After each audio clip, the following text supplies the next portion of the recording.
Repito, bienvenidos sean ustedes a este conversatorio, es nuestro segundo encuentro, a nombre de la Coordinación de Servicios Administrativos de la Universidad Nacional Autónoma de México. A través de la Coordinación de Servicios Administrativos les damos la más cordial bienvenida. El día de hoy nos encontramos reunidos con el psicólogo Samuel Hernández y con la maestra Alejandra López Montoya, quienes conversarán con nosotros a partir de este tema que estamos proponiendo, ¿no? Que es las adicciones y la pandemia, y particularmente como generar una reflexión en torno a los diversos consumos en esta nueva normalidad. Les damos también la bienvenida a las personas que nos siguen a través del canal de YouTube.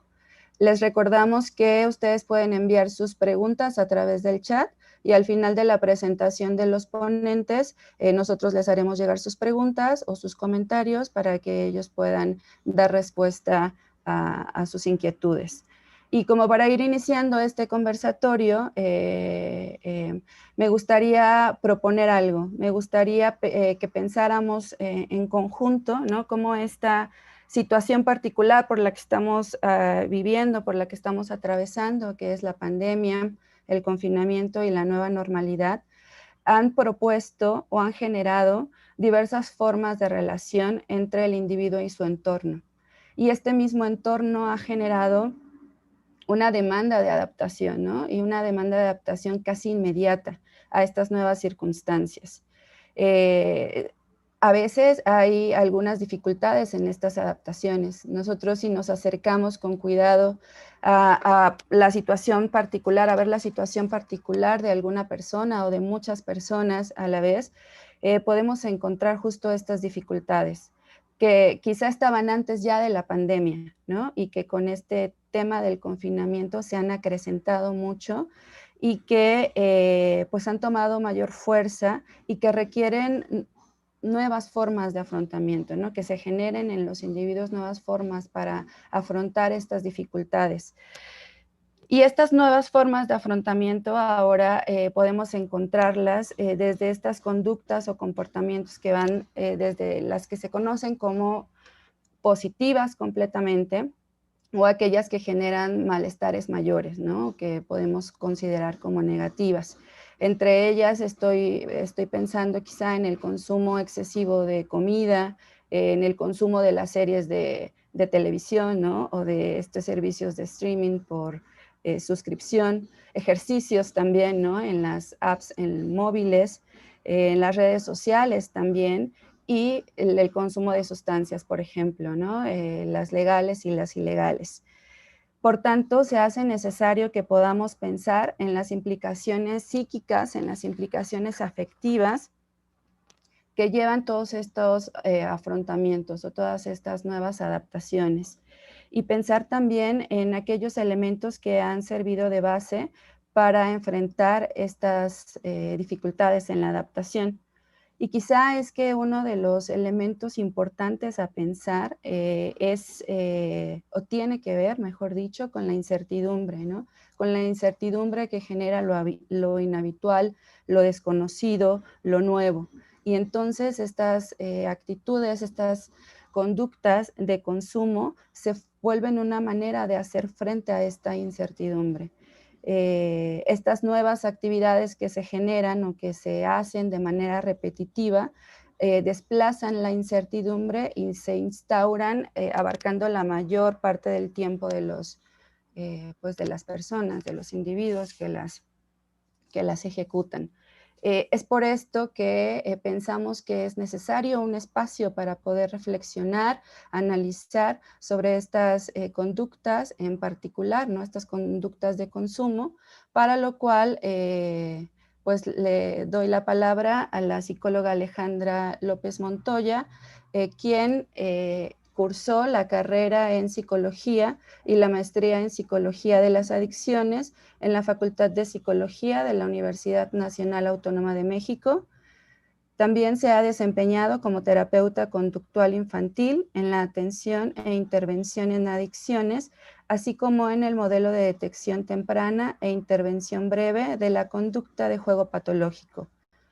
También formó parte de la coordinación y desarrollo de la especialización en promoción de la salud y prevención del comportamiento adictivo, y ha sido asesora en línea en diversos módulos de esta misma especialidad.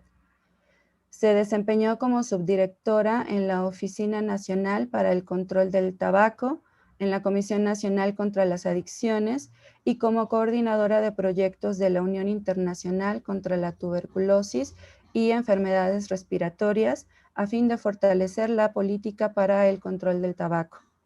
Actualmente se desempeña como coordinadora del proyecto de salud mental en la Facultad de Psicología de la UNAM, como profesora de asignatura interina, adscrita a la División de Estudios de Posgrado, y como parte del equipo central de la Estrategia Nacional para la implementación del Programa de Acción para superar la brecha en salud mental y la iniciativa HEARTS de la Organización Mundial de la Salud.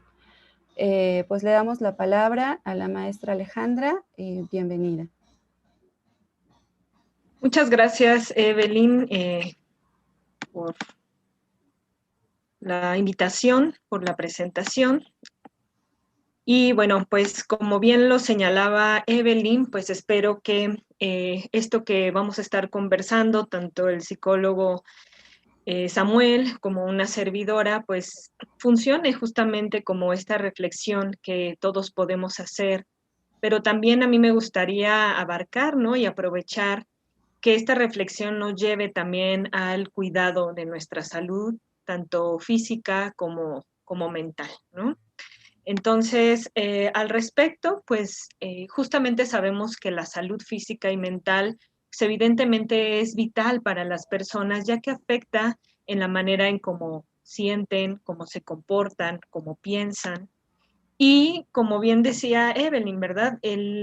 La salud mental, porque voy a empezar hablando de ello, ¿no? Y quizás haciendo un poco de énfasis en la parte del consumo de sustancias, pero me parece que es importante no separar las acciones, la salud mental del consumo de sustancias, porque como ahorita lo vamos a ver, puede estar íntimamente pues ligada, ¿no? Entonces, la salud mental pues sabemos que es esta sensación de bienestar también y de autoeficacia, es decir, de sentirnos capaces de realizar las cosas, de mantener relaciones que nos ayuden y que en muchas ocasiones también podamos promover algo a nuestra propia comunidad o a nuestras acciones de las labores cotidianas, ¿no? De tal manera que como vemos en la parte de abajo, nosotros pues quizá en el día a día estamos en un bienestar físico y mental, pero durante el día podemos transitar justamente en enfrentarnos a algunas situaciones de estrés, ¿no? De estrés intermedio. Pero bueno, al finalizar el día regresamos a un bienestar físico y mental. Sin embargo, habrá algunas ocasiones que por alguna razón, por alguna situación, nosotros de pasar de este bienestar físico pasamos a un estrés intermedio, a un estrés moderado, incluso hasta llegar a una condición de riesgo en nuestra salud mental. Y no digamos ahora con la situación ante el contexto del de la COVID-19, donde evidentemente podemos estar transitando en estas situaciones de estrés que a veces hacen difícil que nosotros regresemos a un estado de bienestar físico y mental. Por lo tanto, pues es importante que nosotros pues adoptemos también estilos de vida saludable que incluyan, por ejemplo, el ejercicio regular, la calidad en la alimentación, las relaciones sociales fuertes, que en muchas ocasiones nos ayuda a reducir el estrés y que abonan justamente a promover un estado de salud tanto física y mental importante para nuestra vida, ¿no? Y algo muy importante es identificar que cada uno de nosotros contamos con diversas habilidades, con diversas eh, fortalezas para enfrentar los retos de la vida. Y como bien decía Evelyn, bueno, pueden ser quizá algunas habilidades de enfrentar las situaciones, pero que quizás sean saludables o poco saludables. Y la idea más bien es siempre orientarnos a esos estilos de vida, fortalezas que hagan pues que nosotros enfrentemos los retos de la vida, pero de una manera mucho más saludable, ¿no? De tal manera que pues sabemos que este estrés del que hablábamos, tanto intenso o moderado, pues es una respuesta natural y común, ¿no? Ante estas respuestas adversas o experiencias o situaciones adversas, y que las interacciones incluso con otras personas pues se pueden manifestar en algunas situaciones como tristeza, ansiedad, enojo, y que a su vez estas las podemos enfrentar con algunos otros comportamientos o situaciones que, insisto, pueden ser saludables, pero también otros que pueden estar ya repercutiendo en nuestra salud tanto física como mental. De tal manera que bien lo decía Evelyn, ¿no? Antes de la contingencia, pues nosotros nos encontrábamos con que en realidad los trastornos mentales, incluyendo el trastorno por consumo de sustancias, son muy prevalentes, ¿no? Ya eran prevalentes desde antes, donde, por ejemplo, la depresión a nivel mundial, pues afecta a más de 300 millones de personas en todo el mundo, con mayor prevalencia, por ejemplo, en mujeres, ¿no? Que 800,000 personas se suicidan al año, incluso siendo la segunda causa de muerte en el grupo de 15 a 29 años de edad.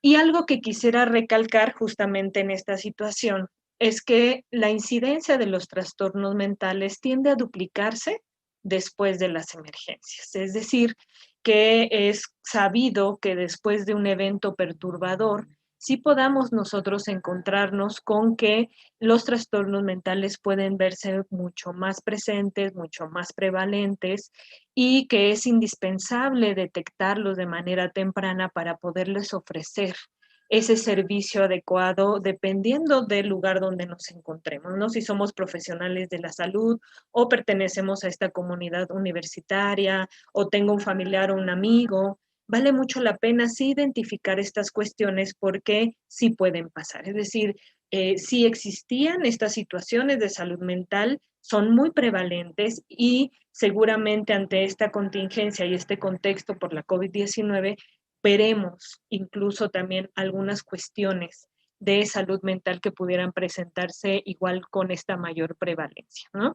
Algo muy importante es que debemos de ver a nuestra salud de manera integral porque en muchas ocasiones estos trastornos y sobre todo también incluido el consumo de sustancias también aumentan el riesgo de contraer otras enfermedades.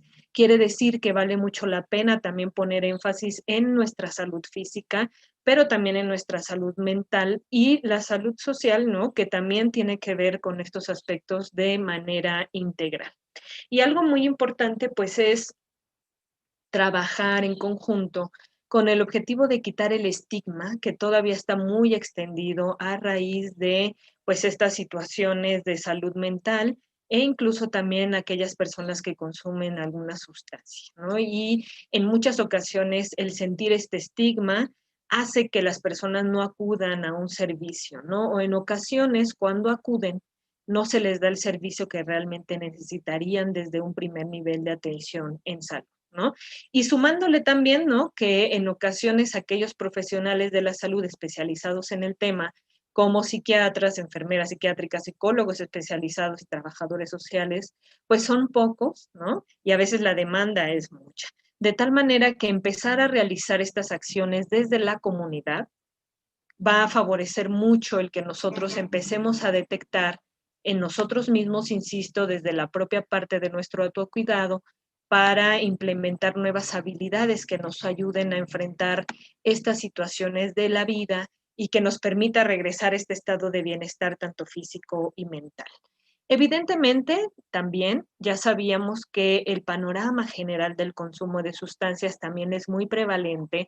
Cerca de 271 millones de personas en el mundo usaron drogas en el último año, que representa el 5.5% de la población entre 15 a 64 años, que 31 millones presentaron algún trastorno relacionado con el uso de sustancias, cifra que equivale al 11% de los usuarios de drogas, y que sabemos que cada vez cuando nosotros hablamos de estos consumos, pues en función del Informe Mundial de Drogas, pues sabemos que el consumo de marihuana está siendo mucho más prevalente, seguido de opioides, de nuevas formas de consumo, ¿no? Anfetaminas, éxtasis, cocaína, ¿no? Y que es muy importante verlo porque sí ocurría desde antes de la contingencia. Ahorita voy a compartirles algunos datos que nosotros hemos obtenido, pues justamente de pues lo que estamos viviendo en la pandemia, ¿no? Eso es hablando un poco del consumo del alcohol, pero también es importante observar cuando nosotros hablamos del consumo de alcohol, ¿no? Digo, lo que vimos anteriormente es el consumo de drogas y sabemos que también una gran cantidad de personas son consumidores actuales. Más de la mitad de la población consume alcohol en solo 3 regiones, ¿no? De América, Europa y Pacífico Occidental. Y pues evidentemente también cada año se producen 3 millones de muertes en el mundo debido al consumo nocivo de alcohol y esto es algo muy importante porque ahorita, bueno, vamos a ver que lo que estamos nosotros midiendo para conocer el consumo del alcohol, pues tiene que ver con este consumo explosivo, ¿sí? Que caracteriza a nuestra población mexicana, ¿no? Y que pues es muy importante el poder identificar, ¿no? Evidentemente cuando lo vemos también por regiones, pues sabemos que nuestro país, pues se encuentra en aquellos países que también tienen un consumo elevado cuando hablamos de esta situación relacionada al consumo explosivo. Es decir, no consumo diario, no lo hago con tanta constancia, con tanta frecuencia, pero cuando lo consumo me excedo en el consumo, ¿no? Generalmente eso promueve también pues que nosotros pasemos a una situación difícil de manejar y muchas consecuencias asociadas con este consumo.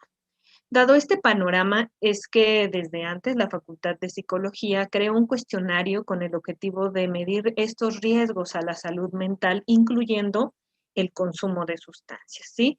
Sin embargo, es evidente que ante la contingencia por la COVID-19, pues fue importante el poder hacer un instrumento, un tamizaje que nos permita medir justamente estos indicadores de salud mental que no solamente incluyen el consumo de sustancias, sino algunos otros que pueden estar asociados también a esta situación y que vale mucho la pena también el revisarlos, el observarlos, el identificarnos con el objetivo de solicitar apoyo o hacer cambios al respecto.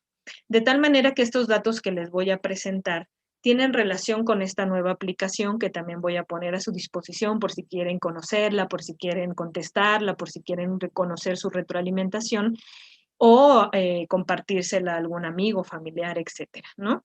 Me gustaría aclarar aquí que para el caso del consumo de sustancias, se ha preguntado a las personas si ellos han consumido más de 5 copas por ocasión, porque esto nos estaría midiendo el consumo explosivo de alcohol, si han incrementado o han empezado a consumir tabaco y en el caso de sustancias, si en los últimos meses han igual consumido algún tipo de sustancia. Estas 3 preguntas de manera muy acotada nos han servido para poder identificar y conocer riesgos en función del consumo de tabaco.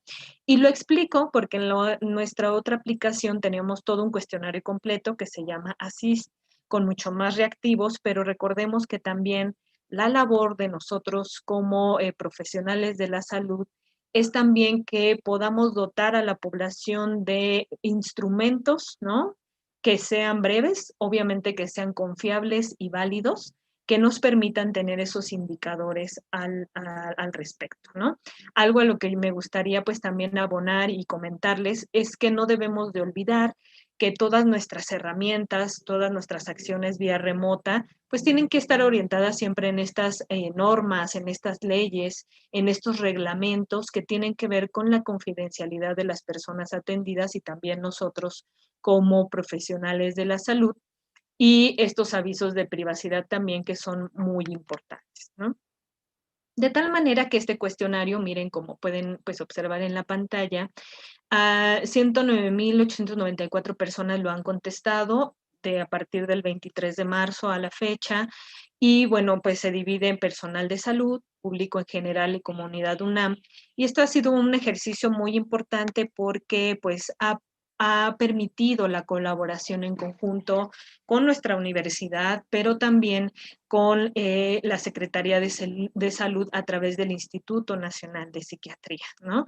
Y observen cómo de estos indicadores, porque no son diagnósticos, es importante referir eso, de estos indicadores de salud mental, vean cómo el que ha tenido pues mayor puntaje es violencia, ¿sí? Seguido de consumo de sustancias, que esto es algo importante, seguido de estos indicadores de depresión, de ansiedad generalizada, de autolesión y suicidio, de estrés agudo, somatización y por supuesto burnout y fatiga por compasión, que se miden justamente en profesionales de la salud ante un contexto de emergencias. ¿Por qué quise compartirles esto? Porque los datos que vamos a ver ahorita es que estas situaciones pues no ocurren aisladas, es decir, en muchas ocasiones yo puedo consumir alguna sustancia, puedo consumir alcohol o tabaco, pero también puedo tener alguna situación de salud mental relacionada con esa situación y vale mucho la pena también identificarla. Es decir, ante este contexto, puede ser que yo esté teniendo también una situación de estrés, pero también de consumo, ¿no? O puede ser que yo también esté sufriendo esta situación de violencia además de consumir una sustancia, ¿no? O yo también puedo ser el generador de violencia y además estar relacionado con una sustancia.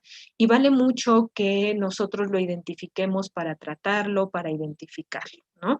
Como pueden observar aquí, pues bueno, es la violencia como lo veíamos hace un momento, pero pues la parte de consumo de sustancias, que es la línea amarilla, y la depresión, pues también tienen una prevalencia alta de acuerdo a este cuestionario que pues les presentaba, ¿no? Observen pues que pues cuando hacemos esta comparación entre hombres y mujeres, pues es indispensable también identificar, ¿no? Por ejemplo, que cuando estamos hablando de riesgo alto, observen cómo se muestra más estos porcentajes en el caso de hombres en comparación con mujeres. Cuando hablemos de estos rubros de evitación, tristeza, ¿no? Pues sabemos también que estos indicadores mínimos, bajos y medios también se presentan en ambos, tanto en hombres y mujeres, ¿no? Distanciamiento, enojo, ¿no? Quizá un poco más cargado al caso de hombres y sobre todo también en un puntaje, en un porcentaje cuando estamos hablando de riesgo alto, al igual de ansiedad generalizada, que por supuesto se presenta en ambas condiciones, pero en estas situaciones también. Pero yo les quise poner todas estas gráficas para que veamos también lo que ocurre en el caso del consumo de sustancias. ¿Se fijan? Como en este caso, pues pareciera ser que cuando hablamos de riesgo medio, bajo, alto, ¿no?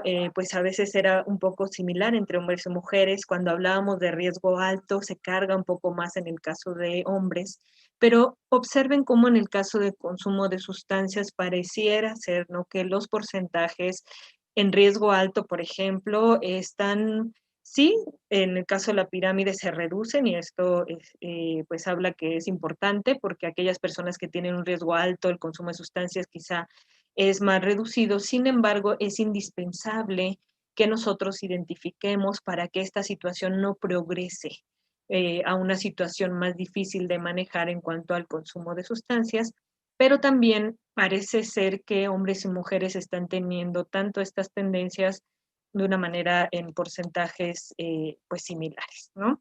Por otro lado, es importante, como yo les comentaba, pues no dividir la salud mental del consumo de tabaco porque puede estar relacionada, ¿no? En este ejercicio, por ejemplo, lo que se encontró es que consumir alcohol de forma explosiva, este indicador que yo les comentaba, y consumir tabaco u otras sustancias como marihuana, benzodiazepinas, cocaína, anfetaminas, opiáceos, etcétera, son factores de riesgo para reportar deseos de hacer cosas para hacerse daño y o sentir que se quiere morir o haber pensado en la muerte.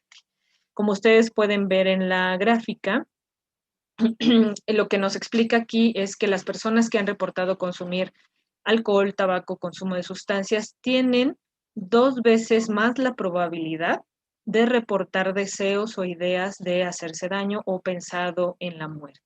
¿Por qué quise compartirles esto? Porque me parece indispensable trabajar con estas acciones de salud mental de manera integral, ¿sí? que podamos nosotros incluso detectar riesgos que la evidencia nos lo señala, y que es indispensable que también no solamente es que se consuma sustancias, sino también me puede estar favoreciendo en tener un consumo de riesgo mayor en ese sentido cuando yo reporto estas situaciones. Y, por ejemplo, las personas que han reportado consumir tabaco tienen 3 veces más la posibilidad de reportar este tipo de emociones. Por ejemplo, previo a la pandemia, pues esto también es importante, ¿no? Que las actividades físicas intensas, por lo menos de 10 minutos seguidos, por ejemplo, levantar objetos pesados, cavar, hacer ejercicio aeróbics, ir al gimnasio, andar en bicicleta, ¿no? Fíjense cómo es un factor protector para la parte de no tener ideas o de pensamientos de quitarse la vida, ¿no? De tal manera que vale mucho la pena que orientemos también nuestras habilidades y nuestras acciones a realizar justamente estas acciones de autocuidado, que no solamente prevengan el consumo de sustancias, que también identifiquemos que hay maneras distintas para enfrentar cada una de estas situaciones adversas de las cuales podemos estar presentando, pero que quizá podamos tener a la mano a conductas alternas que no sean compatibles con el consumo de sustancias, ¿no? La evidencia no lo dice, es decir, que si yo realizo ejercicio, que si yo tengo una alimentación saludable, también son factores protectores para estos pensamientos, pero por supuesto también para la parte del consumo de sustancias, y es indispensable pues trabajar, insisto, con estas acciones que sean de conductas alternas para nuestro autocuidado. De tal manera que, como ustedes pueden ver en la pirámide, estas acciones deberían de empezar desde estas acciones de la planta de la pirámide, que tienen que ver con estas acciones de autocuidado que cada uno de nosotros podemos realizar. Alimentación saludable, el cuidado de nuestro sueño, la alimentación, ¿sí? Que como ustedes observan, tenemos varias cantidades de servicios necesarios con un costo bajo y con una frecuencia incluso alta, con el objetivo de no creo progresar hacia la pirámide, donde quizá ya requiramos incluso de un servicio de segundo o primer nivel de atención en salud, donde el costo puede ser más alto y la frecuencia más baja, por lo que explicábamos al inicio, ¿no? Pocos psiquiatras, pocas personas que atienden salud mental, y vale mucho la pena empezar por estas labores de autocuidado. Y por supuesto que una labor de autocuidado también es identificar si yo requiero, el conocer si necesito apoyo para mi salud mental, ¿no? Es decir, si yo estoy observando que sí estoy consumiendo más alcohol de lo que si estoy aumentando o incrementando mi consumo de tabaco o he empezado a hacerlo, si consumo algún tipo de sustancia, por supuesto que es importante el poder identificarlo y pedir apoyo para que no progrese esta situación a una situación más difícil, y recordar que no hay consumo seguro, ¿sí? En ocasiones se hablaba, por ejemplo, del consumo de alcohol como el consumo moderado, consumo de bajo riesgo, ¿no? Consumo como saludable, ¿no? Y no, la Organización Mundial de la Salud lo que nos dice es que todo consumo es un riesgo. Así sea un riesgo bajo, pero sigue siendo un riesgo.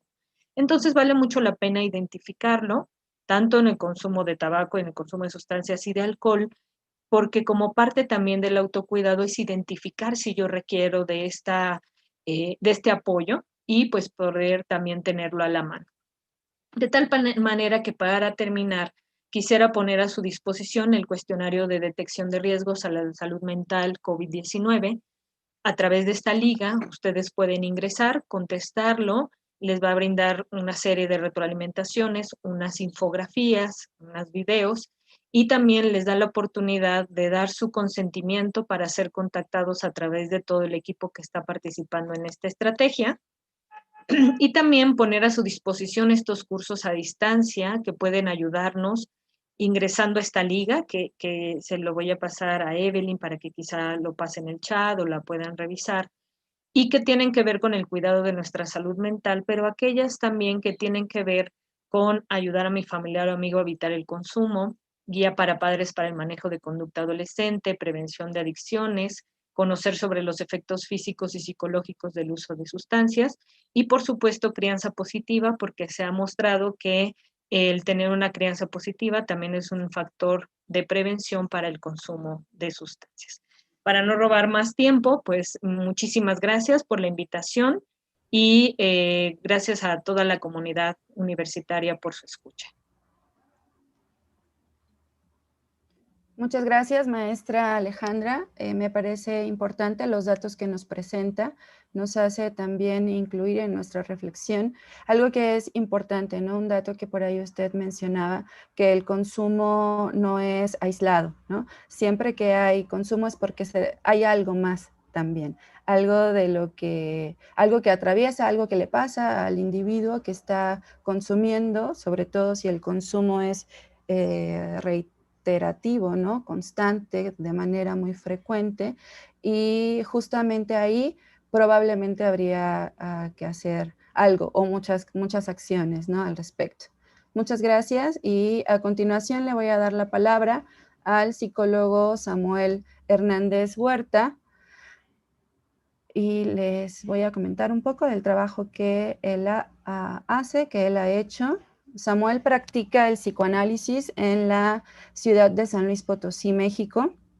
Sus ejes de trabajo clínico y de escritura se han enfocado en temas vinculados a las infancias, a la psicología crítica y las locuras. Es miembro de la Academia del Cuidado, es fundador y editor de la editorial mexicana El Diván Negro, es director general de Esquicia, revista de psicoanálisis, filosofía y ciencias sociales. Es autor de los libros Aflicciones del alma, Melancolía, Naufragios y Desastres del cuerpo, Los tres bastardos, seguidos de La gata negra, y de próxima aparición el libro titulado El péndulo del fármaco, Pasión, enfermedad y cuerpos. Actualmente imparte el seminario Adictus, Toxicomanías, Psicoanálisis y Clínica. Bienvenido, Samuel, y te damos la palabra. Hola, Belén. Un gusto verte. Alejandra, gracias por tu intervención.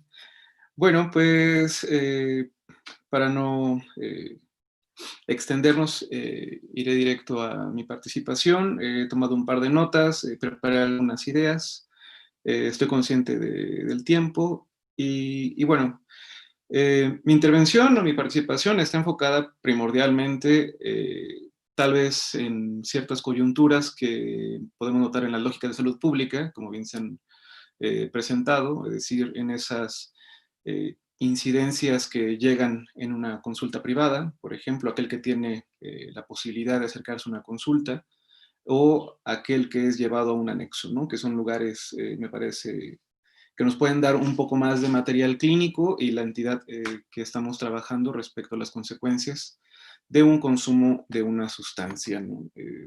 En gran medida mi trabajo que les voy a comentar el día de hoy está focalizado totalmente en lo que he encontrado, en lo que me han presentado las viñetas clínicas de pacientes, ¿no? En el trabajo también, por ejemplo, en anexos, o además del ámbito que podríamos encontrar en bastante literatura, la cual por mi formación está más auspiciada por temas de carácter social, clínico obviamente, y todo el tema de la psicopatología, ¿no? Que es un tema que me fascina cada vez más.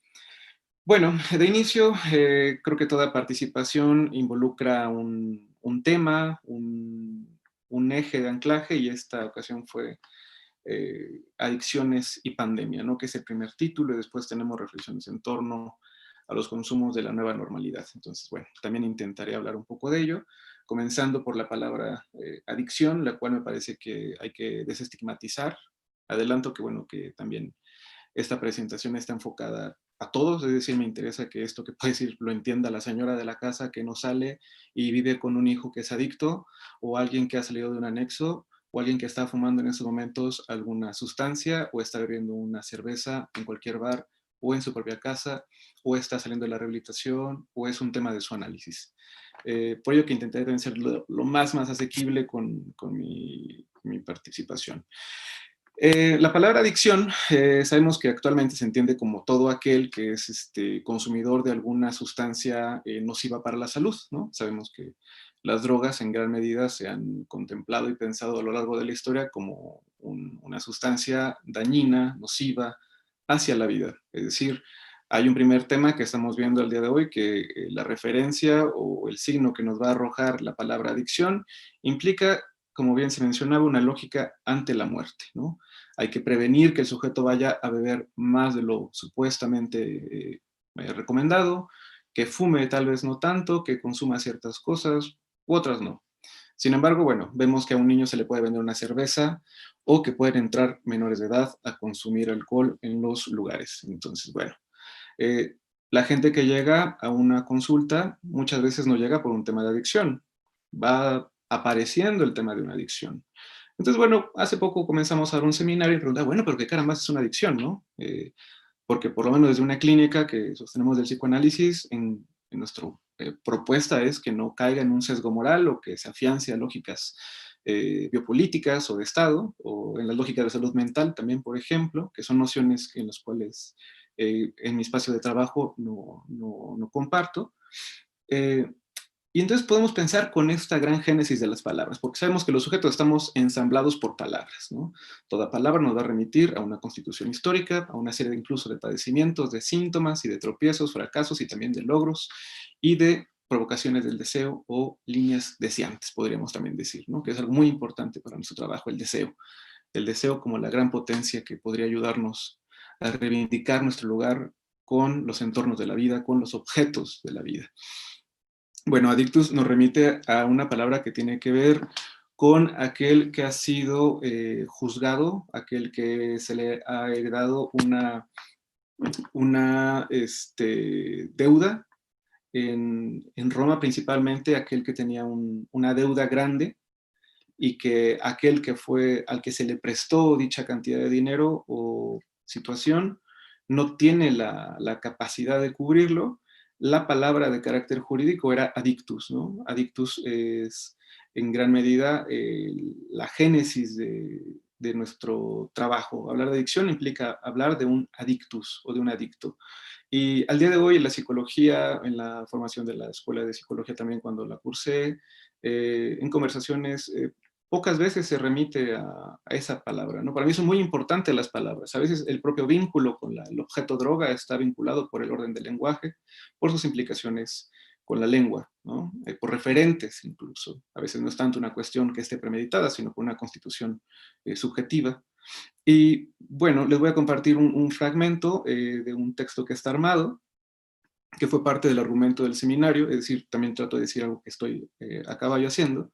Entonces la palabra adicto, ya que es de un uso popular, incluso de señalar al sujeto que es un adicto, ¿no? Es un adicto, es decir, ya hay todo un sesgo moral sobre el sujeto, de manera más social, va a depender, es decir, aquel que supende de una sustancia tóxica, segunda palabra que hablaremos, y nociva para la salud. Entonces, la particularidad de esta palabra viene del latín adictus, que es heredado o adjudicado. Y adictus corresponde, eso es impresionante, a un esclavo, ¿no? Entonces, las adicciones no solamente implican que un sujeto esté amarrado o esclavizado a una sustancia de la cual podría tener afectaciones, obviamente, en su cuerpo biológico, sino hay una entidad todavía más interesante, es decir, uno que es esclavo. Vamos a hablar ahorita, por ejemplo, de todos los temas que están en boom y auge con la pandemia, ¿no? Amazon es el gran esclavizante el día de hoy. Todos compran y compran y compran y compran y compran y no utilizan lo que compran, pero hay un cierto goce, cierta satisfacción, ¿no? Tarjetas a reventar, ofrecimientos del capitalismo por doquier y bueno, uno se pone la BlackBerry, ¿no? Por ejemplo, también. Eh, en esa parte de decir que es un esclavo, es decir, alguien que carece de la libertad íntegra, como les decía, tiene su lugar, un segundo que se me apagó esta cosa, en Roma, es donde se podría tomar un lugar principal, y que nos lleva a un tema que es una cuestión jurídica, es decir, antes de que sea de un campo médico, corresponde a un campo jurídico, porque Hipócrates ya lo había hablado, pero hablaba de un fármaco, de una situación muy distinta respecto al campo de la salud, del cuidado y de toda la formatura de médicos con la isla de Kos, ¿no? Todo se puede ver en los textos clásicos. Entonces el adictus, aquel adjudicado ante una deuda, iba a ser entregado a otro. Iba a ser entregado a otro, ¿con qué finalidad? Bueno, de saldar dicha deuda. Uno en su cuerpo iba a ser entregado totalmente, retirado de su libertad para cubrir con tiempo, con fuerza de trabajo, su deuda. Uno podría decir que al día de hoy es un esclavo del capital. Constantemente vemos la gente que no llegamos a la clase media según los estándares y las lógicas de economía, bueno, van pagando constantemente a pequeños bancos, a pequeños prestamistas.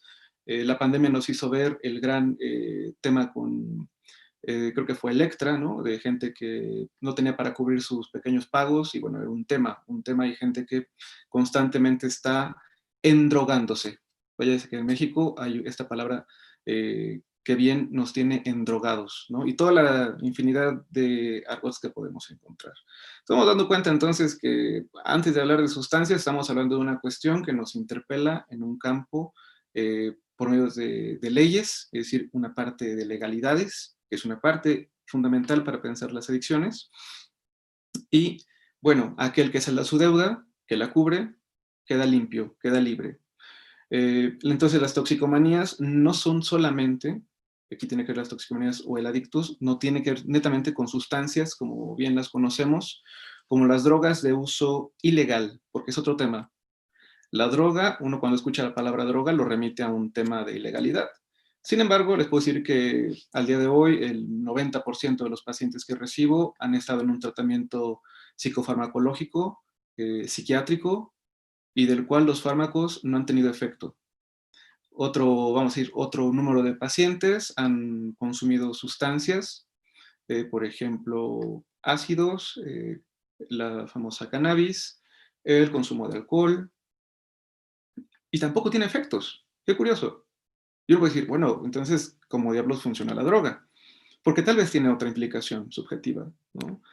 Por eso, reitero, hablaré de estas coyunturas que nos ha mostrado un paciente que llega con una incomodidad, que asiste regularmente a una consulta clínica y habla del tema. Cuando me refiero a drogas de uso ilegal, estoy protestando a lo que implica todas las industrias psicofarmacotecnológicas. Por ejemplo, hasta hace un par de años, lo hemos mencionado en distintos lugares y seminarios, los antidepresivos antes eran de prescripción médica y ahora les puedo decir que trabajando en un colegio con pequeños, un pedagogo le dice, vaya a la madre y cómprele este medicamento para que se le baje al niño. La madre fue, evidentemente, porque creía, actualmente también superviso y también me encuentro con esos temas. Docentes, trabajadores del ámbito de la educación, recetando y recomendando ir al médico general o ir a la farmacia del ahorro para comprar una fluoxetina.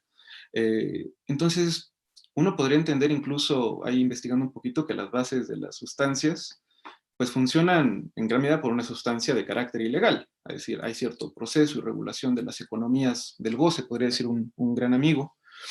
Entonces también vemos que hay un tema con las sustancias, una vez más, por el campo de un régimen legal. Antes de meternos a todo este estigma social, vemos que es más económico ir a comprar, por ejemplo, un cigarrillo, bueno, forjarse un porro, aquí ir a comprar un tratamiento psiquiátrico, que es más fácil estar con un amigo tomando una cerveza, o bueno, caguameando en la esquina y platicando de todas las tragedias de la casa, en lugar de ir a pagar una consulta con un analista, con un psicólogo, o formarse por muchos días, incluso meses, para recibir la cita con un psiquiatra que le va a atender 10 minutos, o con las citas de todo el sector de salud, que bueno, entendemos que es una amplia población, no van a tener la frecuencia y el trabajo y en gran medida a veces la disposición para escucharles.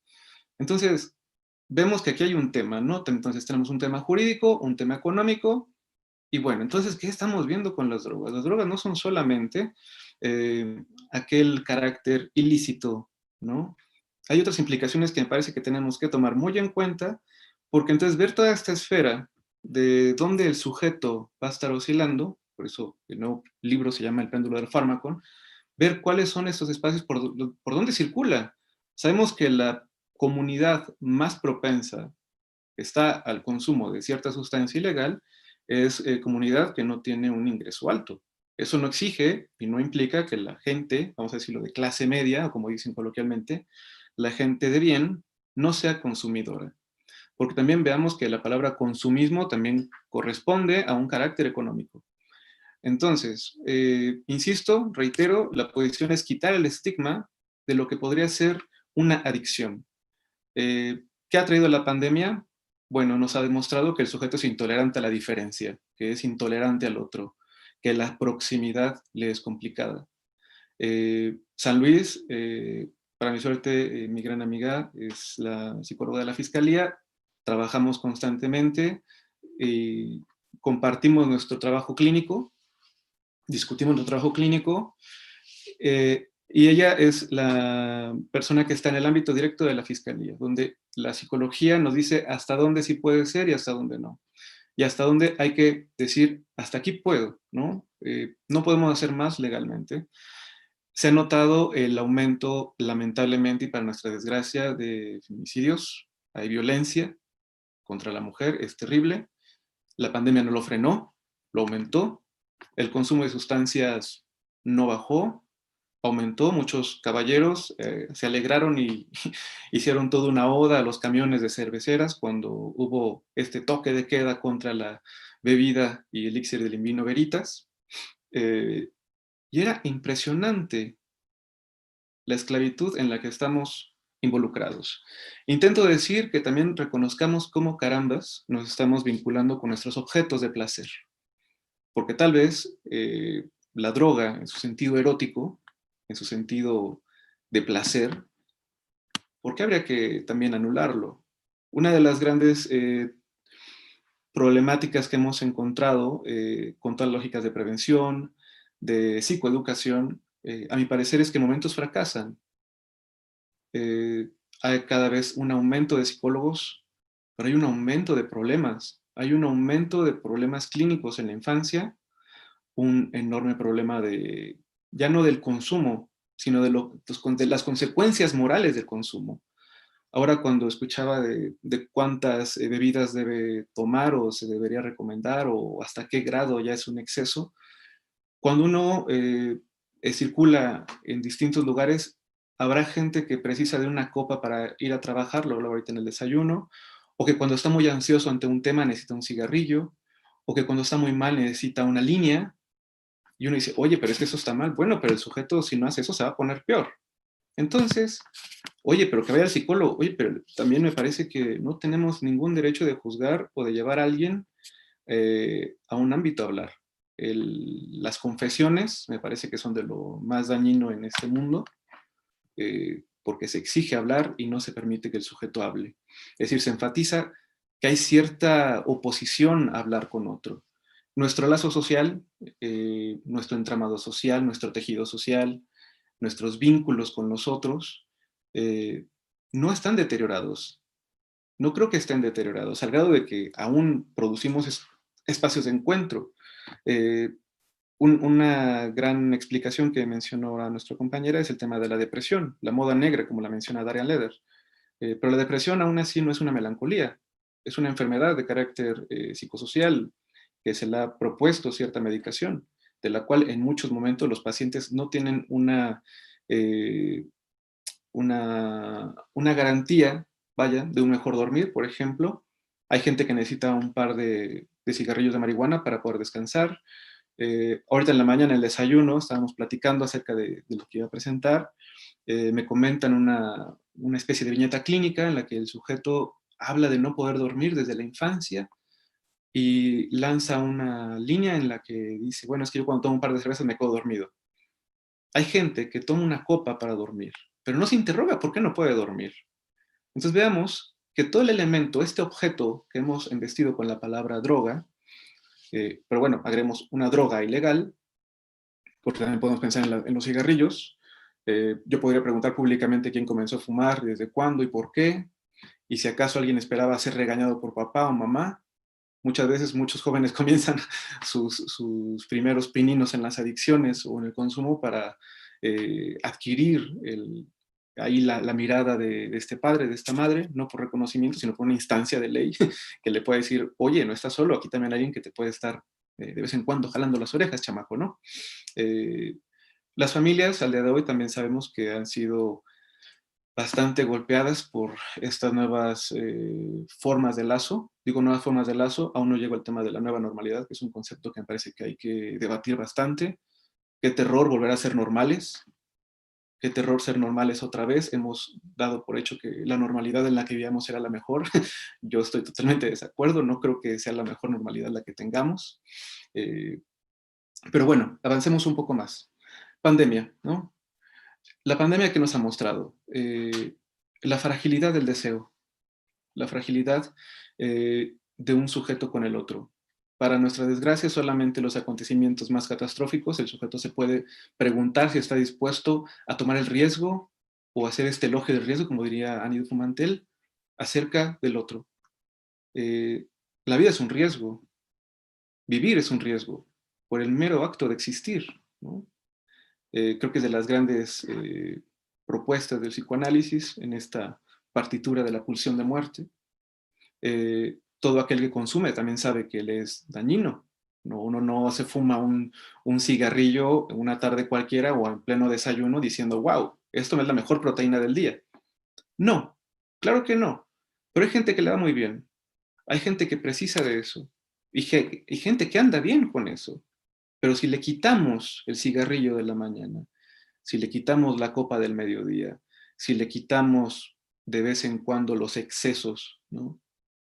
Ahí tenemos un problema, porque el sujeto ahí se puede tornar distinto. A veces las sustancias funcionan como defensa y ante esta pandemia algo que hemos notado, vaya, la palabra confinamiento, que incluso también remite al confinado, es decir, uno podría asociar curiosamente con aquel que ha muerto, los tienen encerrados, ¿no?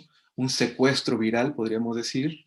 Eh, no le veo yo ningún problema con eso.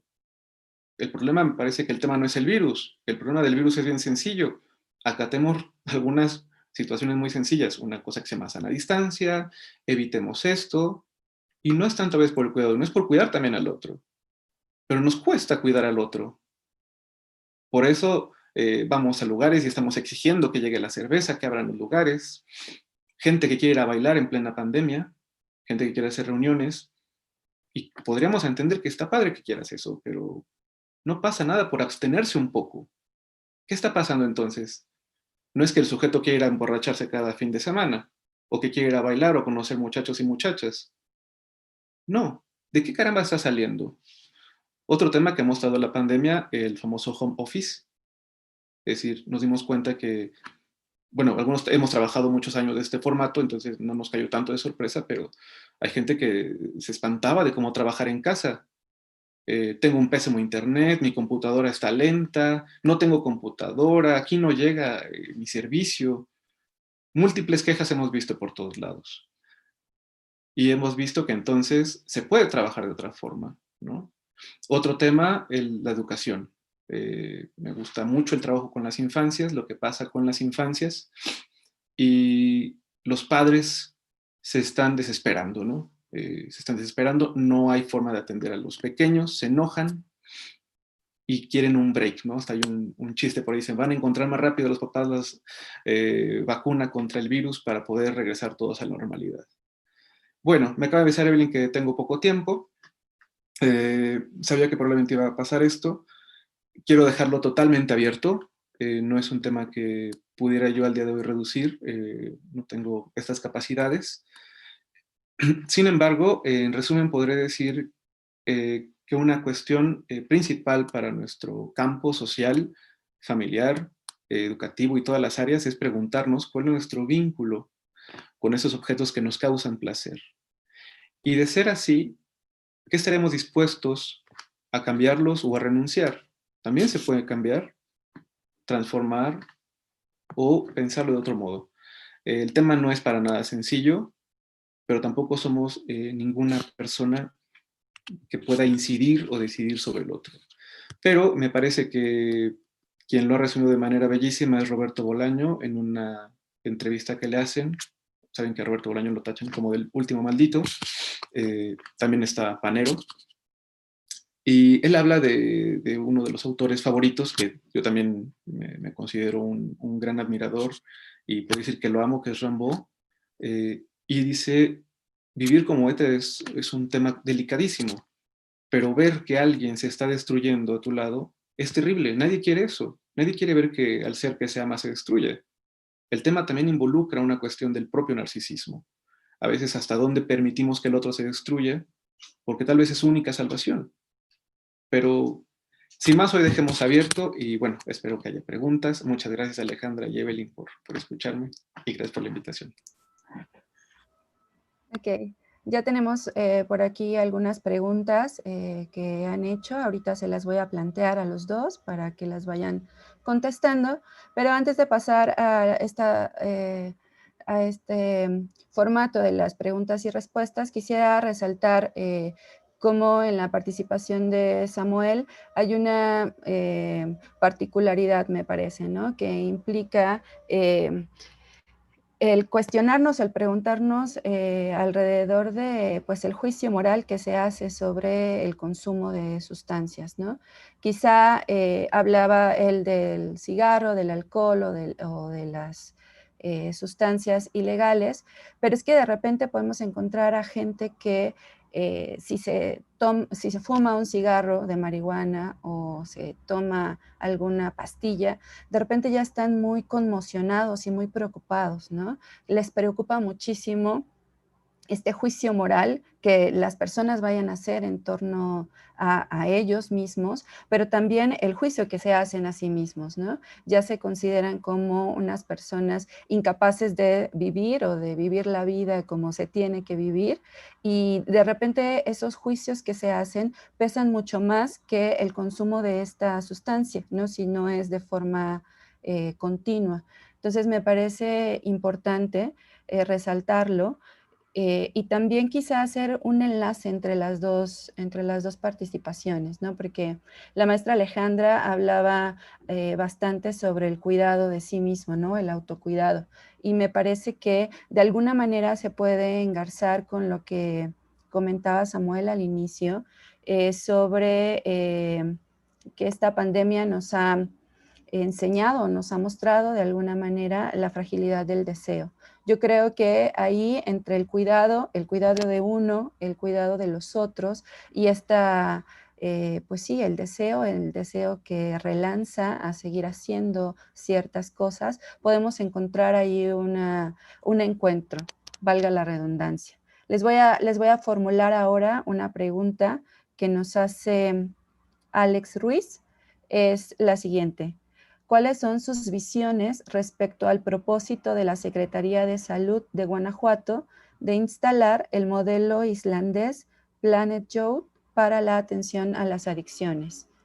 No sé si lo conozca alguno de ustedes y si adelante nos quieran responder.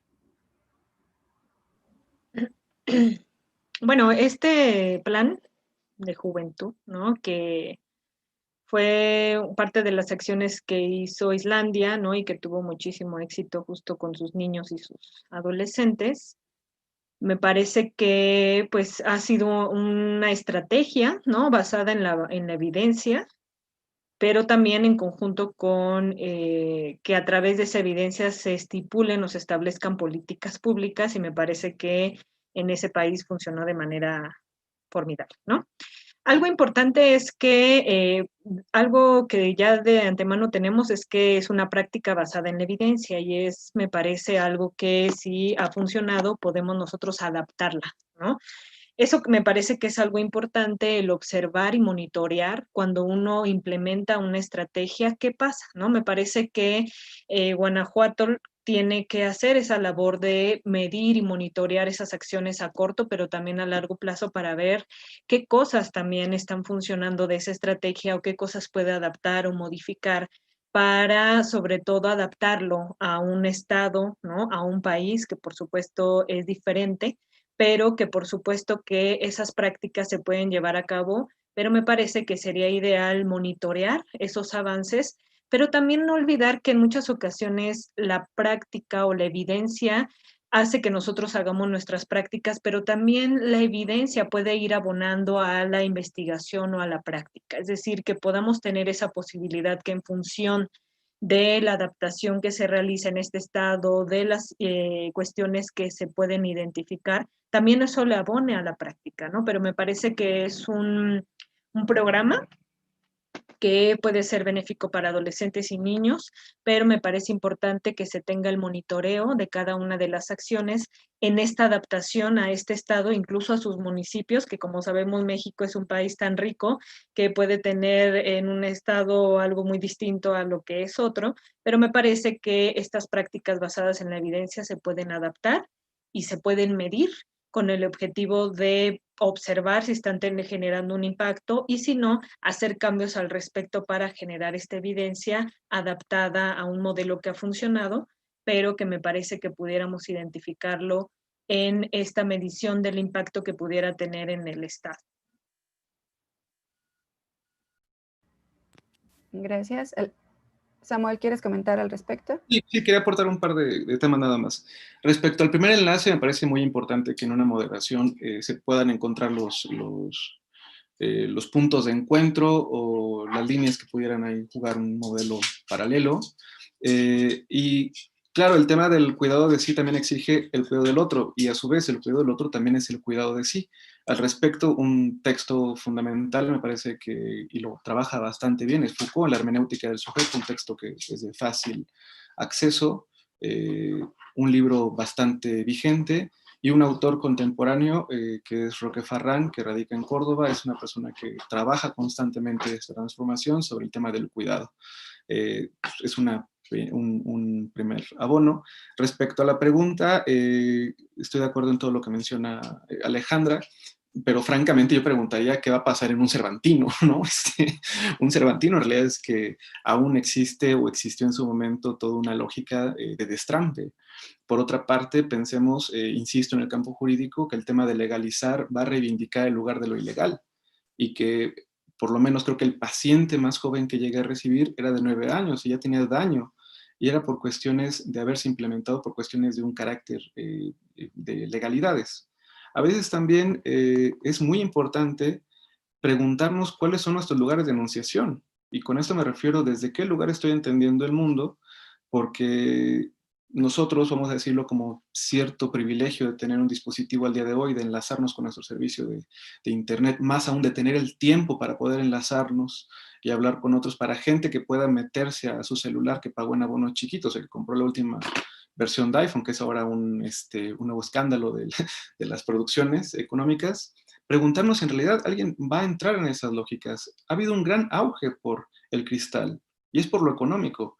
Si alguien plantea que se va a legalizar el cristal, podríamos preguntarnos, pero las drogas duras son las que saben colarse, y no solamente por su eficacia a nivel de sustancia, incluso dañina, con este borde a la muerte, pero preguntarnos que también circulan en una lógica muy distinta. Las economías de la vida, insisto, habría que preguntarlas desde los lugares de enunciación también, habría que ver todos estos pequeños recovecos de las clases populares, por ejemplo, si se alcanza hasta ahí el trabajo también, ¿no? En todas estas dinámicas que vemos en países europeos, si pueden ser involucradas en nuestros campos sociales.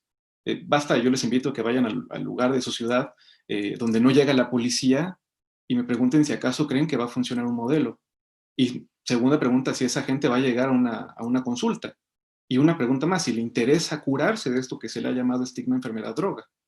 Pero dejaría esas preguntas para intensificar que todos estos problemas son de una gama amplísima, ¿no? Gracias. Voy a leerles otra pregunta. Me parece que es la misma persona, Alex Ruiz.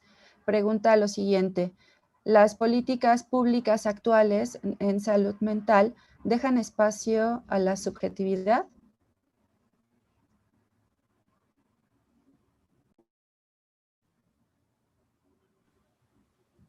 Bueno, esta es una pregunta muy relevante, ¿no? Justamente lo que veíamos al inicio es que se ha dejado un poquito de lado la parte de salud mental por todos estos aspectos que comentábamos a partir del estigma, de todas las situaciones.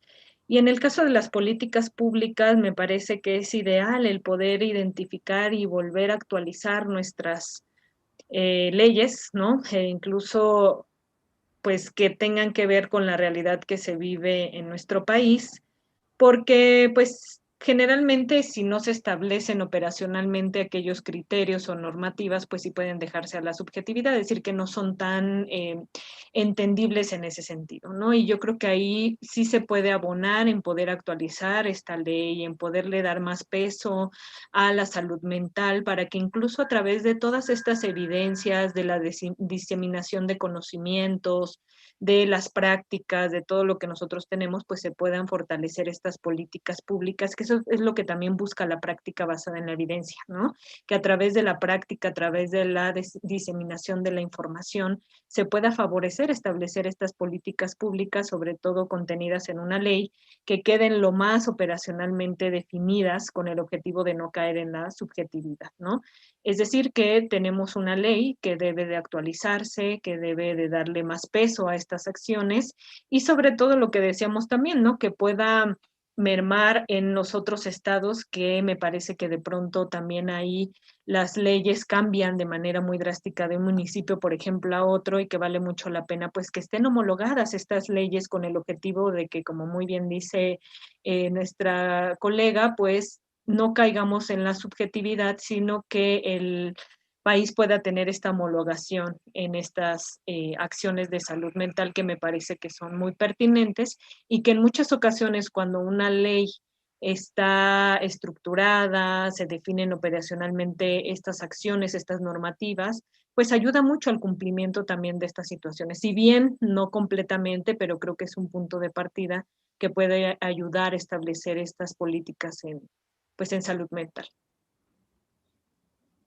Muchas gracias, maestra Alejandra. No sé si Samuel quieras aunar al respecto. Sí, justo estoy buscando, desarrollé hace tiempo un trabajo en el cual atiende a la pregunta que amablemente nos hace Alex respecto a los tópicos de la salud mental. Entonces, estoy buscando, para no errar en mi comentario, los elementos, pero estoy viendo si los tengo aquí a disposición. Por la reforma de salud mental, ¿no? Ha habido un auge en la... Esperen, creo que ya sé dónde está. Hay un tema con la salud mental, y me parece que es una pregunta clave, porque al final, por preguntarnos por la subjetividad, también estamos sujetados a un tema de carácter social político, ¿no? Es decir, somos agentes que estamos cercanos a este tema. Nada más que no lo tengo aquí a la mano. No, voy a demorar en encontrar la cita textual y el referente, así que evitaré mi comentario y no decir alguna barbaridad.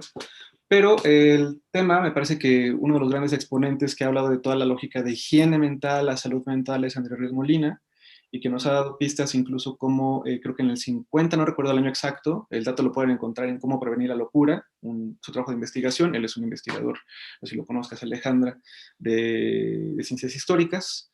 Tiene el trabajo de la psiquiatría, historia de la psiquiatría en México, y ahí se planteaba cómo el uso de la droga o de los narcóticos fue todo un hit en nuestro país, ¿no? Si no estamos advertidos de estas preguntas, como bien plantea Alex, vamos a estar, me parece, ensimismados en el mismo discurso. En el año del 78 hubo un congreso respecto a los avances en psiquiatría y clínica. No hablaban de psicoanálisis, pero en este congreso, que también se puede localizar en varios libros, o incluso hay alguna serie de conferencias en YouTube, fue producido por Televisa. Están dos principales psiquiatras de la época, y ellos están segurísimos que el narcótico es la solución, que es el avance. Pero el narcótico lo que va a cerrar es la propia subjetividad. Pensar tal vez en lugar de la salud mental, pensar en una salud colectiva podría ayudarnos a pensar de manera distinta nuestro lugar de cuidado de sí con el otro, ¿no? Porque también pensar la salud mental en cierta forma es muy individualista, y pareciera como si uno pensara por sí mismo, pero estamos siempre con otros agentes, constantemente pensando, repensándonos, transformándonos, que tal vez podríamos preguntarnos, y qué tan dispuestos seremos a preguntarnos desde otro lugar, la lógica de salud, pero no pública, no de salud mental, sino de salud colectiva, es decir, cómo yo carambas cuido al otro, ¿no? Cómo también voy a estar dispuesto, por ejemplo, algo bien común, esto ya para cerrar, podemos estar juzgando a los otros, deja de fumar, deja de tomar, eh, pero fumas con él. Oye, ¿sabes qué? Cuando estés acá yo también voy a evitarlo, ¿no? Tal vez yo me abstengo, pero vamos a hacerlo entre los dos. Este tipo de dinámicas, de renuncias, a veces pueden funcionar, pero insisto, es un tema que exige mucho de uno también, de renunciar a su propio deseo, a sus propios goces, ¿eh? Porque eso obviamente nos va a llevar a revelar un tema. Sí, me parece que en esta pregunta también se evidencia una diferencia o la diferencia que se ha estado notando entre nuestros ponentes, ¿no? Porque sus referencias, sus referentes son distintos, ¿no? Samuel parte del psicoanálisis, la filosofía, y la maestra Alejandra desde la psicología, ¿no? Y sin embargo, también podemos encontrar anclajes ahí entre los dos. Voy a hacer la siguiente pregunta porque me parece apropiada para darle como fluidez a esto. Nos pregunta Cari Van, así está el nombre, quisiera saber si es normal que me enoje demasiado al momento de ver que las demás personas no sigan mis medidas sanitarias, ¿no? Y grito y pregunta, ¿no? Se pregunta y pregunta que si eso podría ser violencia. Alejandra, ¿me permite nada más decir algo? Ya no, voy a ser muy breve. Creo que para Sí, no... claro, claro que para- sí. ya tengo el dato, disculpen, pero es cierta obsesión también por, más que datos y estadísticas, es para, vaya, para que esto no quede solamente en una verborrea, ¿no? La salud en San Luis fue, déjenme ver si tengo aquí el año. Sí, miren, en agosto de 2018 se aprobó la Ley de Salud Mental en la ciudad de San Luis Potosí. Bueno, yo radico en San Luis Potosí. Contemplemos que todos sabrán que San Luis Potosí, Zacatecas, Aguascalientes, Guanajuato, Querétaro tienen cierto formato de hábitos, ¿no? Al ser ciudades aún conservadoras, de carácter barroco, etc.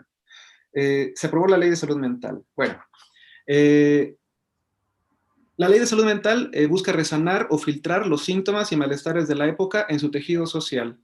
Dicha ley busca mejorar los tratamientos y la calidad en lo que concierne a la salud pública, pero específicamente a lo mental.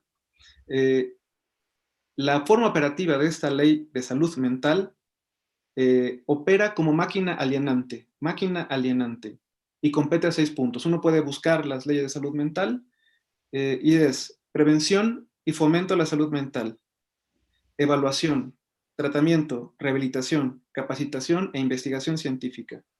En ningún momento se escucha la palabra subjetividad, malestar, dolor, eh, no, no aparece eso. Entonces, ahí hay un tema que, respecto a la pregunta de la subjetividad, bueno, es que por carácter legal no aparece eso, ¿no? Eh, y bueno, eso es lo que quería comentar respecto a la pregunta de nuestra compañera. Pues yo creo que mucha gente se enoja, ¿no? La verdad es que también se vale enojar. Habrá que preguntarnos, ¿qué es lo incómodo de que alguien no acate una orden, ¿no? Más del contenido de la orden, es ¿qué implicaría eso? Me parece que tal vez hasta puede ser un tema que se pueda atender en otro lugar, ¿no? Sí, coincido totalmente con Samuel, ¿no? De hecho, el enojo forma parte de nuestro repertorio como seres humanos e incluso nos ayuda como parte de la supervivencia, ¿no?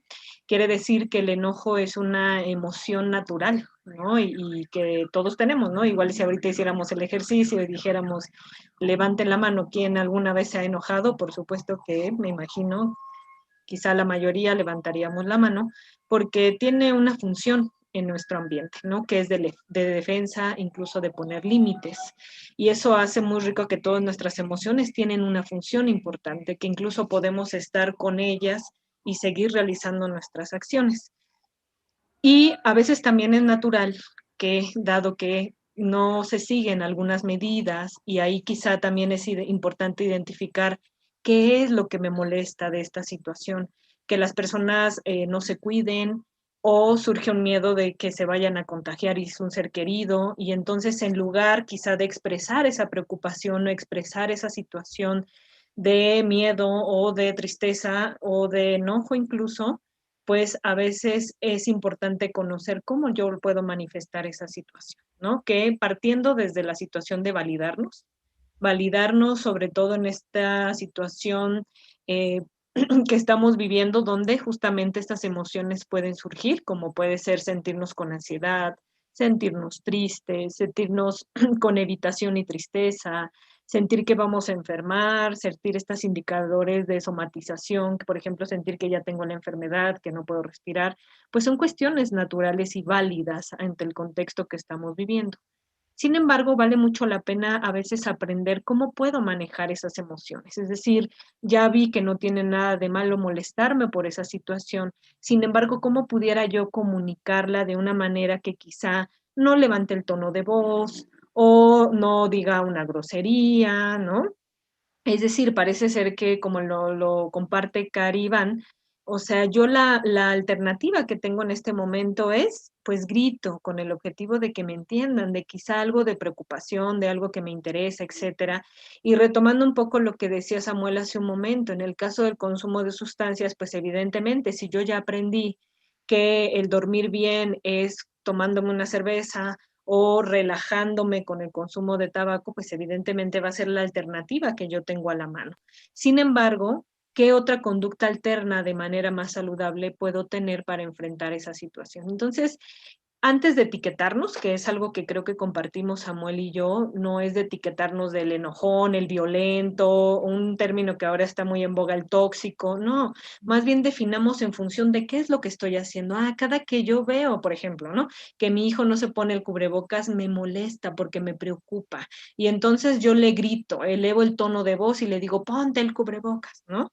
Es más fácil corregir nuestros comportamientos en ese sentido a ejercer una etiqueta. Entonces yo ahí recomendaría primero validarse, es una reacción natural, es una emoción natural, pero que podemos comunicarlo de una manera distinta, ¿no? Y puedo decir, oigan, me molesta, me preocupa cuando no se lavan las manos o cuando no se ponen el cubrebocas, porque bueno, ya vemos que esta situación puede hacer que nos contagiemos y yo los quiero mucho y entonces ¿cómo ven si procuramos todos, ¿no? El seguir estas medidas de autocuidado, ¿no? Es diferente quizá a yo solamente elevar el tono de voz y emitir una conducta que quizá más allá de expresar mi emoción pueda llevar a una situación, pues sí, de enojo en la otra persona, ¿no? Pero me parece que son acciones que podemos desarrollar para manejar nuestras emociones.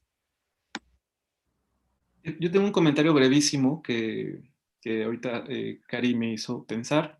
Eh, Son dos temas incluso que creo que no se mencionó, pero es una palabra muy importante y clave en el argot de las drogas, es las toxicomanías.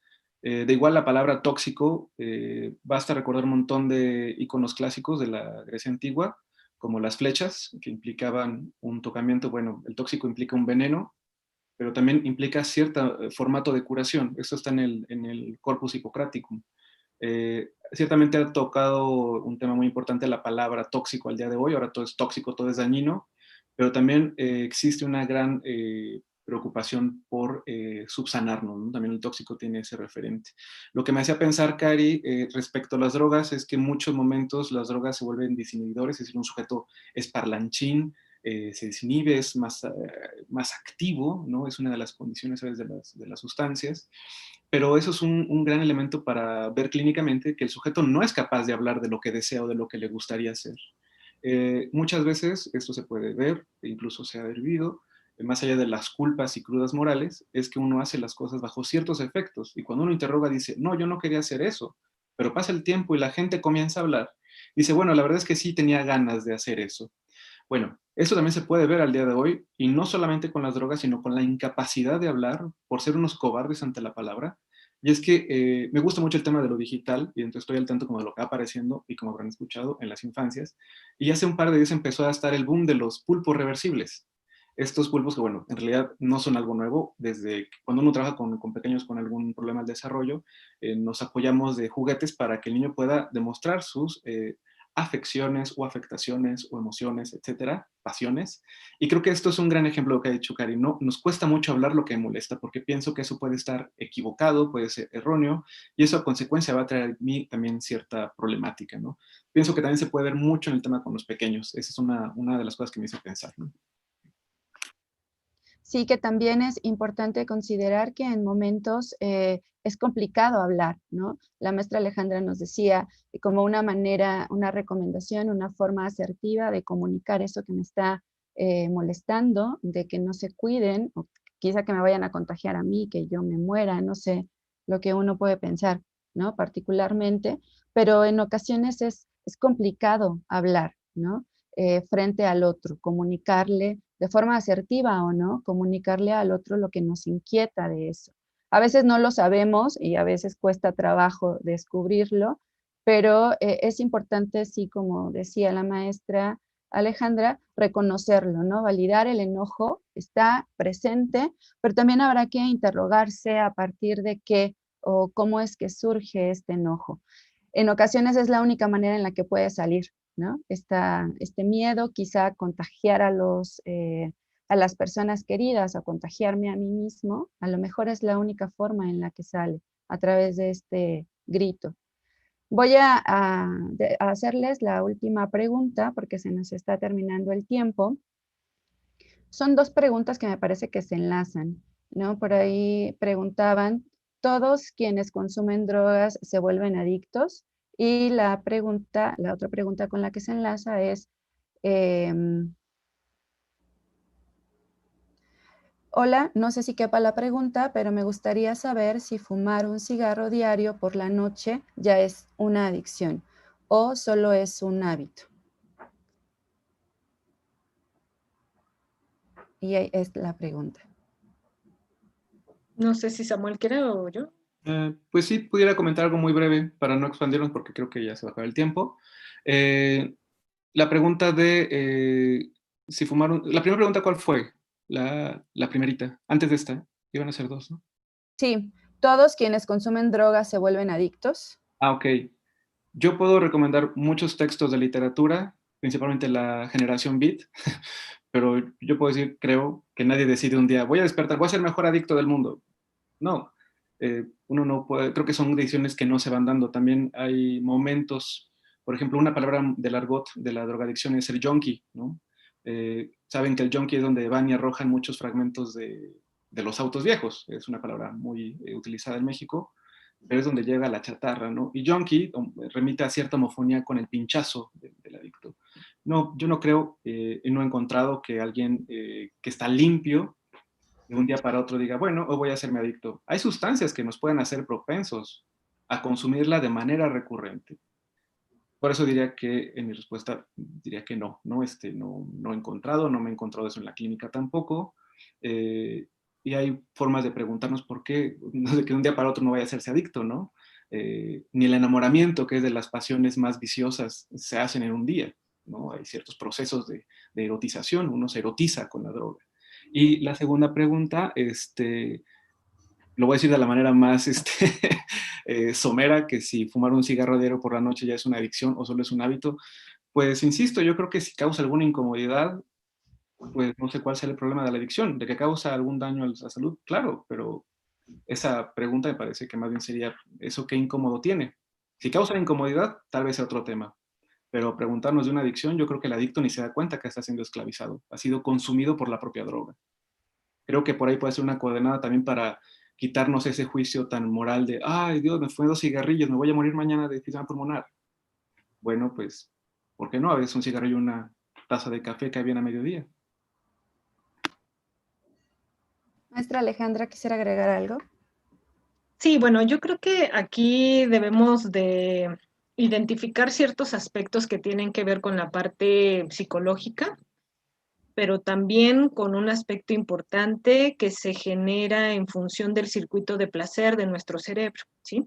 Que es también parte del cual una persona puede tener un consumo de sustancias en ciertos niveles, ¿no? Si bien es cierto que no necesariamente todas las personas están en una situación de dependencia, ¿no? Quiere decir que la dependencia se caracteriza por una situación que llamamos habituación, es decir, la persona requiere de la sustancia y es su principal motivo en esa situación, deja de ir a la escuela, deja de hacer su trabajo con el objetivo de consumir la sustancia y por supuesto todas las consecuencias, tanto en la salud, pero también en las acciones psicológicas y sociales que puede tener. Y otra que requiere de mayor consumo para sentir el mismo efecto que sintió la primera vez, ¿sí? Y esto es algo muy importante, si bien no son todas las personas que consumen una sustancia tienen una dependencia, pero ya lo decía muy bien Samuel, sí pueden progresar hacia una situación más difícil de manejar si continúan realizándolo, si quizá no tengo una conducta alterna para determinarlo. Y algo muy importante aquí es identificar cuál es la razón o cuál es esa situación por la cual yo consumo cierta sustancia. Es decir, por ejemplo, en el ejemplo que dice Julio, ¿verdad? ¿Qué es lo que pasa en las noches? ¿Sí? Que yo tengo esta situación de consumir un cigarro. Bien lo dice Samuel, y no se trata de estigmatizar a las personas ni de su salud mental ni del consumo de sustancias, pero me parece que sí es importante prevenir estas situaciones y sobre todo empezar a aprender que existen conductas alternas que pueden favorecer esa situación que quizá yo tengo en la noche.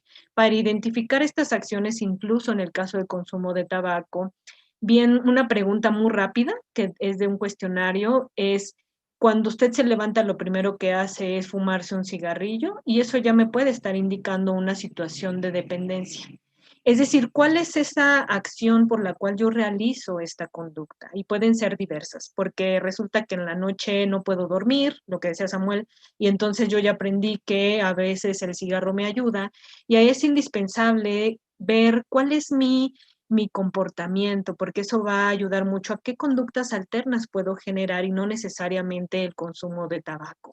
Si bien, hablando específicamente de este consumo, no se ven consecuencias de manera inmediata, sí pueden generarse a largo plazo, no necesariamente en todas las personas, pero yo invitaría a pensar qué otra conducta alterna saludable tengo para hacer esta situación. Si es por no dormir, ¿qué otra conducta saludable puedo tener?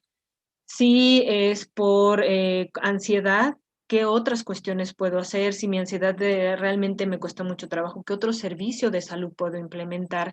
Y no necesariamente quizá un consumo de sustancias que puede estar generando un daño a mi salud de manera incluso inmediata, ¿no? Si bien ya se ha visto también en la evidencia que estas ganancias demoradas o el decirle a una persona que va a morir de cáncer o le va a dar EPOC no son acciones de psicoeducación eficaces, sí podemos empezar a pensar cuáles son esas razones que yo tengo para consumirlo, pero qué nuevas conductas alternas puedo generar para no seguir consumiendo, que a la larga sí pueda traerme una consecuencia. Y pueden ser incluso consecuencias inmediatas como pues que me canso muy rápido al respirar o que igual con quien me duermo, pues igual no fuma, pero también el humo de segunda mano, hasta de tercera mano, ¿no? Que se adhiere a las partículas del polvo y que si yo tengo una mascota, un bebé, el gasto, ¿no? De consumirlo, pero sobre todo yo los invitaría a pensar en qué ganancias puedo tener, qué ganancias positivas puedo tener yo de dejar el consumo de tabaco. Algo que se ha trabajado es que ya no se le considera un hábito, es un consumo, ¿sí? Al final, un consumo de un cigarrillo, pero sigue siendo un consumo. Y la idea es pensar también qué ganancias puedo yo traer de no consumir. Y ahí pueden ustedes buscarlo en desde incluso las ganancias a los 20 segundos, 20 minutos que yo dejo de consumir un tabaco en mis pulmones, en mi respiración, en las situaciones incluso de el sabor, en muchas ganancias que yo puedo tener de dejar de consumir el consumo de tabaco en este caso y pensar en qué otras conductas alternas puedo generar en función de lo que está relacionado con mi consumo de tabaco, sobre todo en las noches, diariamente, y esa sería mi invitación, no de estigmatizar, pero sí de invitarlos a crear nuevas alternativas saludables, sobre todo identificando este consumo que yo tengo y qué conductas alternas puedo generar de manera saludable. Y nos acaban de hacer llegar otra pregunta, aunque el tiempo se nos está agotando, por si ustedes quisieran contestar de manera puntual. Esmeralda Huerta pregunta, ¿la pandemia vino a reconstruirnos o a destruirnos? ¿No? Hablando en tema de relaciones con el otro.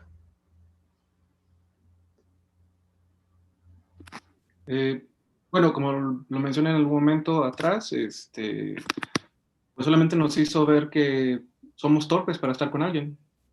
No creo que haya mucha respuesta o ampliarla, ¿no? La destrucción implicaría un caos irreversible, es decir, pensar la destrucción como algo trágico me parece también algo que no podría ayudarnos tal vez ahora a producir algo, o reconstruirnos, bueno, no sé qué se podría pensar que se destruyó. Yo lo pensaría en una intersección, es decir, antes de hablar de lo catastrófico o todo una oda a la alegría, preguntarnos si acaso no estaba ya bastante fallida nuestra relación con los demás, ¿no? Que solamente, como decíamos, las proximidades de un confinamiento, de un confín, de una finitud, del fin de sí mismo, no venga a revelarnos una gran posibilidad de preguntarnos, una vez más, cómo es que estamos con el otro, ¿no? Cómo es que nos vinculamos con el otro. El tema de las sustancias, en resumidas cuentas, tiene que ver con eso también. Nuestra forma de vincularnos con el objeto cigarrillo, con el objeto Coca-Cola, con el objeto estudio, ¿por qué no? También, con el objeto gadget, ¿no? O sea, estas formas de vínculo tan excesivas y tan incapaces de cambiar de lugar o de desposeerse, me parece que ya habían estado. La pandemia vino a detonarla. Por eso que en gran medida también yo no soy alguien que pueda hablar de la pandemia, podemos hablar de algunos efectos, pero francamente les puedo decir nuevamente que en la mayoría de mis pacientes el tema de la pandemia no ha sido un tema. Y hay gente que ha llegado en plena cuarentena solicitando consulta personal y no ha sido un tema la pandemia. Es curioso, uno pensaría, llegan más pacientes por la pandemia. No, ni se ha tocado el tema. Ha sido muy curioso y es un tema que he notado con otros compañeros que también están en el campo del análisis. Y no ha sido un tema. La palabra pandemia o confinamiento no se volvió un tema del propio discurso del malestar. Pero claro, hay otras personas que fueron llegando a partir o que se preguntaron, sabes que estoy terriblemente mal con mi pareja, no lo soporto en la casa porque quiero que se vaya a la fábrica 12 horas a trabajar y otras 2 horas de regreso, y yo me quiero ir con mis amigas y quiero seguir trabajando, o tenemos un hijo, llegamos los dos a las 10 de la noche, no sabemos qué hacer con el chamaco, y llegan estos profesores que no saben enseñar en línea. Y no tenemos internet para acabarlo de moler. Son temas que van detonándose, más bien son detonaciones, pero que van a seguir estando, ¿eh? Esta vez fue radical porque fue a nivel global, pero si uno se pone a ser muy minucioso, el hecho puede ser, por ejemplo, que alguien empiece a tener algo que está fuera de los hábitos, ¿no? de compañía, se vuelve a ser incómodo. Hay gente que le incomoda, después de muchos años de vivir con alguien, haberle dicho amado y casado, que le incomoda que respire de cierta forma, y es el punto para hablar de un montón de cosas. La pandemia, podríamos ahí parafrasear también a Sartre, la pandemia son los otros también, ¿no?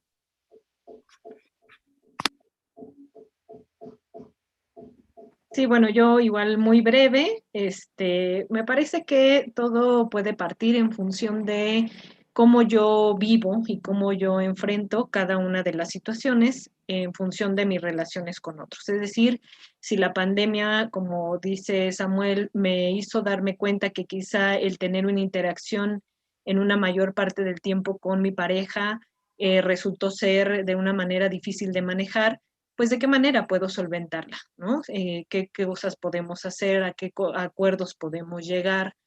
Y si yo me di cuenta que el hecho de no ver a mis familiares o estar lejos hizo que nos acercáramos más a través incluso de las vías remotas, bueno, pues entonces será algo de cómo yo enfrento las nuevas crisis y las nuevas situaciones que se presentan ante la contingencia. Y yo invitaría a eso, pues que más que tener la oportunidad de que quizá esta situación nos haga aprender, pero también a tener esta visión de solución de problemas, de cómo podemos enfrentar cada una de esas situaciones, cómo podemos promover esas interacciones positivas con los otros, cómo puedo yo tener alternativas nuevas para comunicarme con aquellos que están lejos, y también qué otras medidas o qué otras alternativas hay si yo me di cuenta que quizá el hecho de estar juntos no está siendo lo más favorable, pero qué cosas podemos cambiar.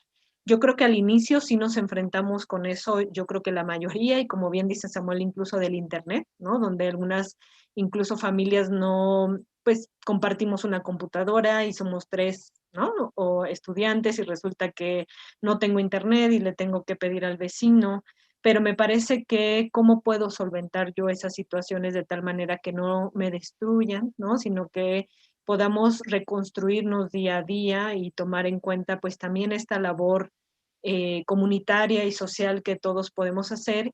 Y lo mismo decían, ¿no? Es decir, estar dentro de casa no es aislamiento, es distancia, ¿no? Saludable, pero eso no implica que no voy a hablar con mi familia o no me voy a comunicar, sino más bien voy a tener esta medida sanitaria, ¿no? Pero eso no implica aislarme o no platicar con nadie, sino elaborar nuevas acciones, establecer estos planes de solución con el objetivo de poder enfrentar esto que veíamos al inicio, ¿no? De mi bienestar, trascender a este estado de estrés, que es natural a veces, pero siempre regresar a un estado de bienestar con el objetivo de, pues, reconstruirnos, ¿no? Tomando las palabras de Esmeralda. Bien, pues entonces vamos a dar ya, a ir cerrando este encuentro el día de hoy y tomando en cuenta lo último que nos comentaban nuestros dos ponentes frente a la pregunta o el cuestionamiento sobre el vínculo con el otro, ¿no? A través de este escenario de la pandemia o del confinamiento, o todas estas preguntas que nos podemos hacer, ¿no? Si nos gusta o no nos gusta estar con el otro, o qué nos provoca la cercanía. Quisiera presentarles o hacerles la invitación, comentarles también que como parte de la coordinación de servicios administrativos a través del área de orientación y formación integral, estamos brindando a la comunidad universitaria un espacio de atención personalizada, ¿no? Confidencial y seguro también para que aquellas personas que quieran solicitar apoyo lo puedan hacer. La manera de contactarlo es a través del correo electrónico que ustedes tienen ahí en pantalla. Ustedes pueden mandar un correo y nosotros les contestamos para poder agendar o programar una cita. Nos encontramos la psicóloga Angélica Bailón Hernández, que en este momento no está en la pantalla, y su servidora Evelyn Pérez Mejía. Y para cerrar, les agradezco muchísimo, de verdad, a Samuel, a Alejandra, que hayan podido estar en este espacio, que nos hayan permitido escuchar lo que han trabajado, lo que han venido trabajando.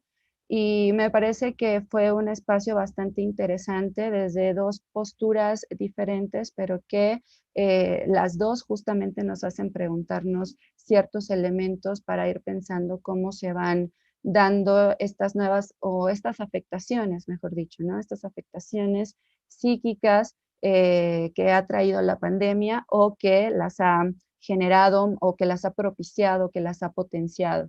Les agradezco muchísimo en nombre de la Coordinación de Servicios Administrativos y esperamos tenerlos en otra ocasión.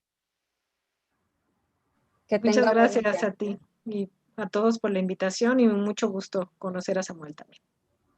Gracias. Bueno, muchas gracias a todos por escucharnos. Hasta luego. Chao.